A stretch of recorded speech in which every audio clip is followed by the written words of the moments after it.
रुको रुको, 9th-10th में हो और एग्ज़ाम्स की टेंशन है तो ये वीडियो आपके लिए। तो आइए देखते हैं आज की वीडियो में माइक्रोस्कोप से रिलेटेड क्या चीज़ें इंपॉर्टेंट हैं। जैसा कि हमें पता है कि जितने भी ऑर्गेनिजम्स हैं वो सारे के सारे सेल्स से मिलके बने हुए हैं, ठीक है।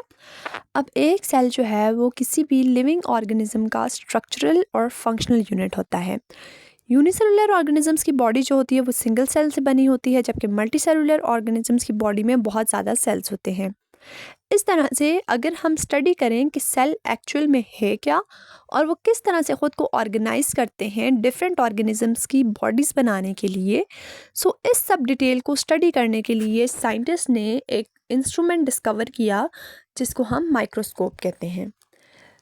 माइक्रोस्कोपी एक प्रॉपर टेक्निक है। आज की वीडियो में हम माइक्रोस्कोपी को समझेंगे कि माइक्रोस्कोपी क्या होती है। जो माइक्रोस्कोप का यूज़ है या जो इसकी टेक्निक है माइक्रोस्कोप को यूज़ करने की, उसको हम माइक्रोस्कोपी कहते हैं। जो फर्स्ट माइक्रोस्कोप था उसको डेवलप किया था ज़ेकेरियस जैनसन ने हॉलैंड में 1959 में, ठीक है। ये एक सिंपल ट्यूब थी जिसके एक एंड पे एक लेंस लगा हुआ था और इसकी जो मैग्नीफिकेशन पावर थी वो 3 टाइम्स टू 9 टाइम्स थी, कि चीज़ों को 3 टाइम्स टू 9 टाइम्स बड़ा करके दिखाता था। फिर एंटोन वॉन लीवनहुक आए 1632 से लेकर 1723 तक उनका टाइम पीरियड था। वो एक डच साइंटिस्ट थे। उन्होंने एक बहुत अच्छा एक आउटस्टैंडिंग माइक्रोस्कोप बनाया और छोटी चीज़ों को उसके नीचे ऑब्जर्व करना शुरू किया। उसकी जो मैग्नीफिकेशन पावर थी वो 250 टाइम्स 250x के वो चीज़ों को 250 टाइम्स ज़्यादा बड़ा करके दिखाता था। और एंटोन वॉन लीवनहुक का जो माइक्रोस्कोप था उसको दुनिया का जो है वो दूसरा माइक्रोस्कोप और एंटोन वॉन लीवनहुक को दुनिया का पहला माइक्रोस्कोपिस्ट समझा जाता था, कि जिन्होंने माइक्रोस्कोप को इन्वेंट भी किया और उससे डिफरेंट स्टडीज़ भी की। अब डायग्राम में आपको नज़र आ रहा होगा माइक्रोस्कोप जो उन्होंने इन्वेंट किया था, कि देखें ये एक लॉन्ग ट्यूब लाइक है और इसमें एक फोकस नोब लगी हुई है जिसको वो रोटेट करके चीज़ों को फोकस करते थे। इसके अलावा एक सैंपल होल्डर है जिस पर सैंपल रखा जाता था और आगे एक लेंस रखा हुआ है जिसके थ्रू उस चीज़ को देखा जाता था। अब अगर हम बात करें मैग्नीफिकेशन एंड रेजोल्यूशंस की, तो जितनी भी चीज़ें हम माइक्रोस्कोप के नीचे देखते हैं उनका साइज़ अपने ओरिजिनल साइज़ से कई गुना ज़्यादा बड़ा हो जाता है। अब वो जो साइज़ का इंक्रीज़मेंट होता है, जो साइज़ में बड़ापन होता है, उसको हम क्या कहते हैं, मैग्नीफिकेशन। और रेजोल्यूशन क्या होती है कि ये ऑप्टिकल इंस्ट्रूमेंट्स की एक ऐसी एबिलिटी होती है कि जो दो चीज़ों को, दो ऑब्जेक्ट्स को बिल्कुल सेपरेटली दिखाता है, ठीक है। रेजोल्यूशन मीन्स कि उनको रिजॉल्व करता है, उनको टू डिफरेंट सेपरेट ऑब्जेक्ट्स की तरह दिखाता है।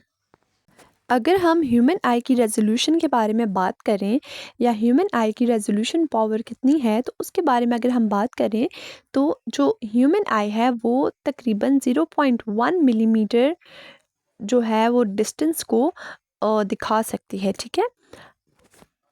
इसका मतलब क्या है कि कोई भी दो ऑब्जेक्ट्स जिनके दरमियान में 0.1 मिलीमीटर डिस्टेंस होगा, उनके दरमियान में ये डिफ्रेंशिएशन कर सकती है, ठीक है। अब लेंसेज की वजह से जो माइक्रोस्कोप की रेजोल्यूशन है वो ह्यूमन आई से बहुत ज़्यादा है, ठीक है। इसी वजह से हमें बिल्कुल छोटी छोटी चीज़ें भी माइक्रोस्कोप के नीचे क्लियरली नज़र आ रही होती हैं। अब अगर हम एक एग्जांपल के थ्रू इसको देखें तो जो ह्यूमन आई है वो सिर्फ उन दो पॉइंट्स को डिफ्रेंशिएट कर सकती है जिनके दरमियान कम से कम 0.1 मिलीमीटर का डिस्टेंस हो, और ये 0.1 मिलीमीटर डिस्टेंस सबसे छोटा डिस्टेंस होता है। और माइक्रोस्कोप की अगर हम बात करें तो माइक्रोस्कोप में चूंकि हमारे पास लेंसेज लगे होते हैं तो वो उन चीज़ों को भी डिफ्रेंशिएट कर सकती है, उन चीज़ों को भी ज़्यादा क्लियरली दिखा सकती है जिनके दरमियान 0.1 मिलीमीटर से भी कम डिस्टेंस होता है, ठीक है। अब अगर हम देखें, अब बहुत से लोग होते हैं जो मैग्नीफिकेशन और रेजोल्यूशन को आपस में कंफ्यूज कर देते हैं। तो मैग्नीफिकेशन देखें, हम मैग्नीफाइंग लेंस यूज़ करते हैं ना, वो क्या करता है कि हमें चीज़ को थोड़ा बड़ा करके दिखा देता है। मैग्नीफिकेशन क्या है कि चीज़ को अपने ओरिजिनल साइज से बड़ा करके दिखाना। और रेजोल्यूशन क्या है कि रेजोल्यूशन मीन्स टू रिजॉल्व करने से क्या मुराद है कि दो चीज़ों को, दो पॉइंट्स को बिल्कुल सेपरेटली देखना। और फिर वही बात आ जाती है कि ह्यूमन आई की जो रेजोल्यूशन है वो 0.1 मिलीमीटर है और माइक्रोस्कोप की जो है वो ह्यूमन आई से भी बहुत ज़्यादा रेजोल्यूशन है। अगर हम लाइट माइक्रोस्कोप की बात करें तो सबसे पहले आप इसकी डायग्राम देख लें कि इसके ऊपर एक आईपीस लगा हुआ है, फिर ऑब्जेक्टिव लेंसेज आ जाते हैं, फिर उसके बाद स्टेज आ जाता है जहाँ पे सैंपल को रखा जाता है, फिर सोर्स ऑफ लाइट आ जाता है जिसको हम इल्यूमिनेटर कहते हैं, फिर उसके बाद कोर्स एडजस्टमेंट नोब आ जाती है जिससे हम सैंपल को एडजस्ट करते हैं, फिर उसके बाद फाइन एडजस्टमेंट नोब आ जाती है। ठीक है, अब लाइट माइक्रोस्कोप का प्रिंसिपल क्या है कि ये किस तरह से वर्क करता है, ये लाइट को यूज़ करता है किसी भी ऑब्जेक्ट की इमेज को बनाने के लिए, किसी भी ऑब्जेक्ट की इमेज को जनरेट करने के लिए।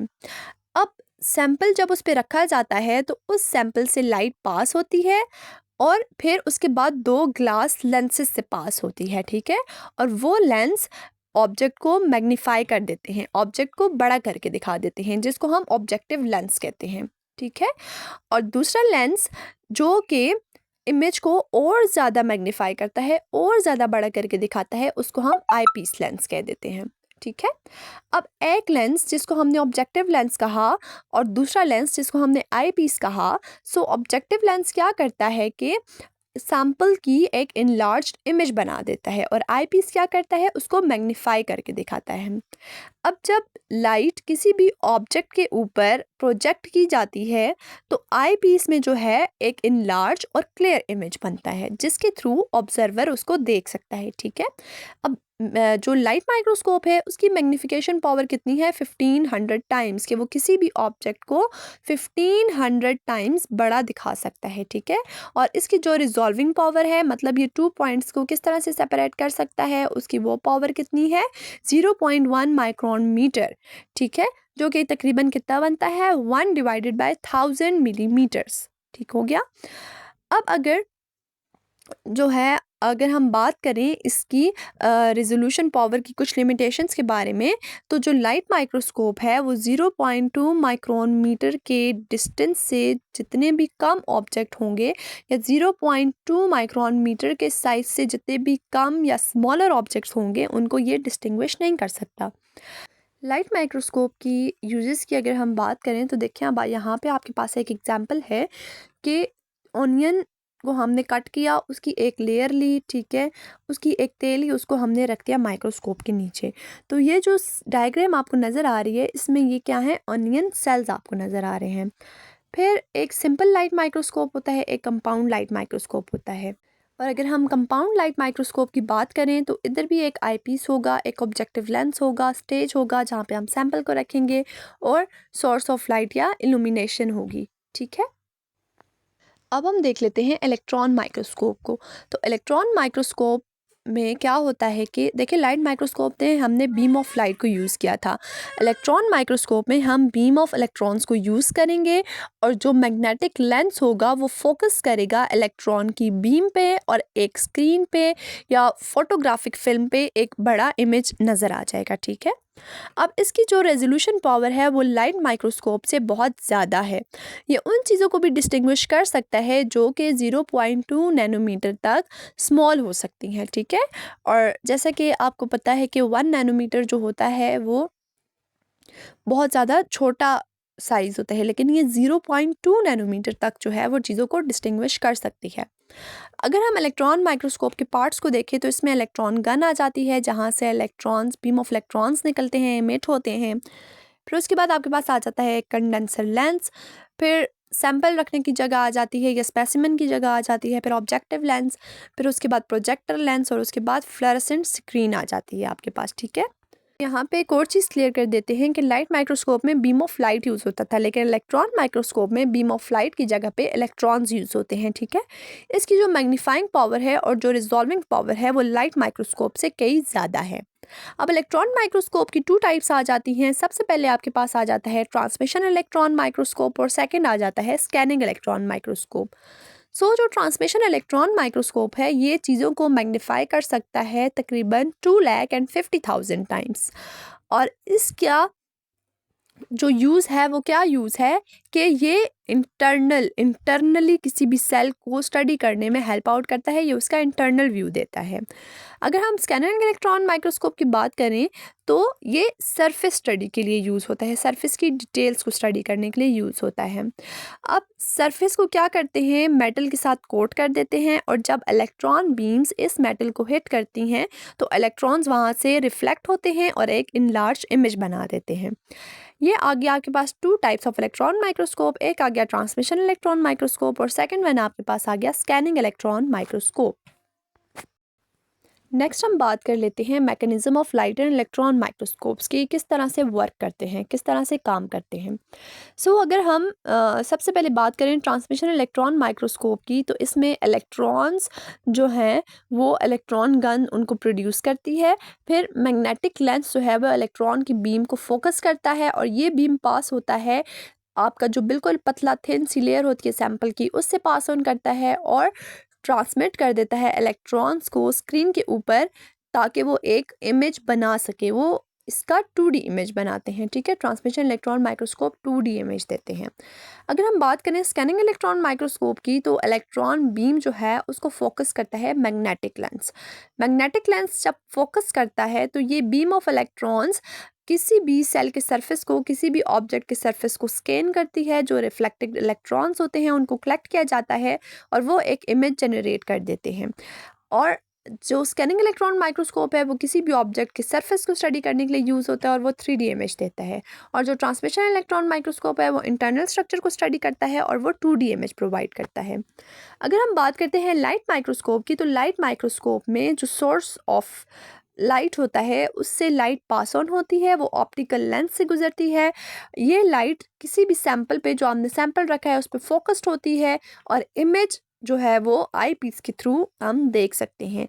अब जो लाइट माइक्रोस्कोप है वो भी जो इमेज बनाता है वो भी 2D इमेज होती है, ठीक है। अगर हम की डिफरेंसेस देख लें तो लाइट माइक्रोस्कोप लाइट को यूज़ करता है और ग्लास लेंसेज को यूज़ करता है। इलेक्ट्रॉन माइक्रोस्कोप इलेक्ट्रॉन्स को यूज़ करता है, इट मीन्स कि बीम ऑफ इलेक्ट्रॉन्स यूज़ होती हैं और मैग्नेटिक लेंसेज यूज़ होते हैं। और इलेक्ट्रॉन माइक्रोस्कोप की हायर मैग्नीफिकेशन और रेजोल्यूशन पावर होती है, जबकि लाइट माइक्रोस्कोप की इतनी ज़्यादा पावर नहीं होती, ठीक है। अब जो हमारे पास ट्रांसमिशन इलेक्ट्रॉन माइक्रोस्कोप है वो इंटरनल स्ट्रक्चर के लिए यूज़ होता है और 2D इमेजेस प्रोड्यूस करता है। अगर हम स्कैनिंग इलेक्ट्रॉन माइक्रोस्कोप की बात करें तो वो बीम ऑफ इलेक्ट्रॉन्स को यूज़ करता है और सरफेस की इमेज देता है और वो इमेज 3D इमेज होती है। और लाइट माइक्रोस्कोप की अगर हम बात करें तो वो लाइट और ग्लास लेंसेज को यूज़ करती है और 2D इमेज जनरेट करती है, ठीक है। अब अगर हम कंपैरिजन की बात करें लाइट और इलेक्ट्रॉन माइक्रोस्कोप में, तो इनका जो रेडिएशन टाइप, अब अगर हम बात करें इनके कंपैरिजन की, तो लाइट और इलेक्ट्रॉन माइक्रोस्कोप का आपस में हम कंपैरिजन करते हैं तो इनकी जो रेडिएशन टाइप है, लाइट माइक्रोस्कोप में रेडिएशन टाइप क्या होगी, लाइट होगी, और इलेक्ट्रॉन माइक्रोस्कोप में बीम्स ऑफ इलेक्ट्रॉन्स होंगे। अब लेंसेज की अगर हम बात करें तो लाइट माइक्रोस्कोप में ऑप्टिकल लेंस या ग्लास लेंसेज यूज़ होते हैं और इलेक्ट्रॉन माइक्रोस्कोप में मैग्नेटिक लेंसेज यूज़ होते हैं। अगर हम मैग्नीफिकेशन की बात करें तो मैग्नीफिकेशन जो लाइट माइक्रोस्कोप की है that is 10,000 times greater than naked eye.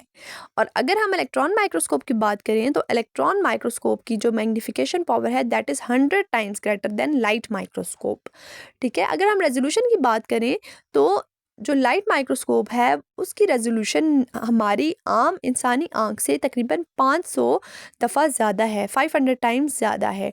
और अगर हम इलेक्ट्रॉन माइक्रोस्कोप की बात करें तो इसकी रेजोल्यूशन लाइट माइक्रोस्कोप से 400 टाइम्स ज़्यादा है। इमेजेस की बात करें कि ये कैसी इमेजेस बनाते हैं, तो लाइट माइक्रोस्कोप जो है वो 2D इमेजेस जनरेट करता है और ट्रांसमिशन इलेक्ट्रॉन माइक्रोस्कोप जो है वो 2D इमेज जनरेट करता है और scanning electron microscope 3D image generate करता है। क्या हुआ कि जो लाइट माइक्रोस्कोप है वो जस्ट 2D इमेज जनरेट करेगा और इलेक्ट्रॉन माइक्रोस्कोप 2D भी जनरेट करता है और 3D भी जनरेट करता है, ठीक है। This was all about today's video. If you people have any confusion, you can ask me in the comment section. Thank you.